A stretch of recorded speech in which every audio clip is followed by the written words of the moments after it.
A man in dark robes bursts through massive wooden doors, sprinting frantically down the center aisle of an empty sanctuary. He is in a total panic. He runs straight toward the main altar, grabbing a heavy book and desperately tearing through its pages in search of one specific reference. When he finds the passage, he just collapses. He drops straight to his knees, staring up at the ceiling in absolute regret. What specific sequence of events drives a seemingly pious professional to such a devastating realization? Absolute professional failure rarely comes from malicious intent. Usually, it stems directly from a catastrophic gap in core foundational knowledge. Let's rewind the timeline to earlier that afternoon to establish how this day began. Everything was completely normal. Two colleagues of the cloth, a priest and a Catholic nun, are sharing a standard car ride. The drive is quiet. The road is completely clear, and they are operating under standard, perfectly controlled environmental conditions. Then, a simple physical shift introduces a new variable.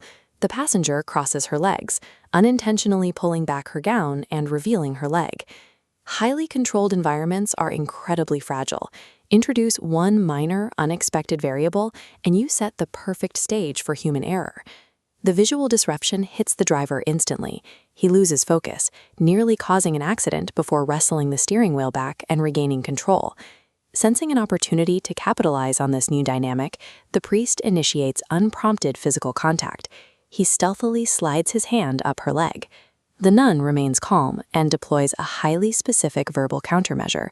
She simply looks at him and says, "Father, remember Psalm 129.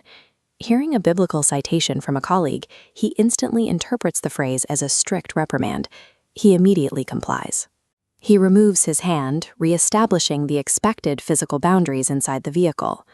When professionals encounter coded language they do not fully comprehend, their natural instinct is to default to a defensive posture. As the miles roll on, the psychological tension inside the enclosed vehicle begins to mount.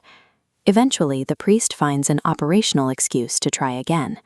Under the guise of shifting gears, he lets his hand slide right back up her leg. Without missing a beat, the nun calmly delivers the exact same countermeasure. "Father, remember Psalm 129. This time, the priest openly vocalizes his interpretation. He pulls his hand away, explicitly confirming his belief that he is being scolded for a sin by apologizing. "Sorry, sister," he says, "but the flesh is weak." He is entirely locked into a narrative of guilt. This confirmation bias blinds him to any alternative reality sitting right next to him. Which brings us back to the empty sanctuary, mere minutes after the priest safely dropped the nun off at her convent. He flips open the Bible to read the passage for himself, and there it is. Psalm 129 explicitly states, "Go forth and seek. Further up you will find glory."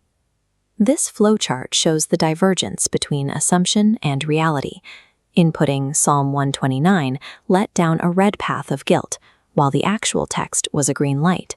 Zooming out, we see the broader role. Lacking essential data routes you away from your goals. The drive is over.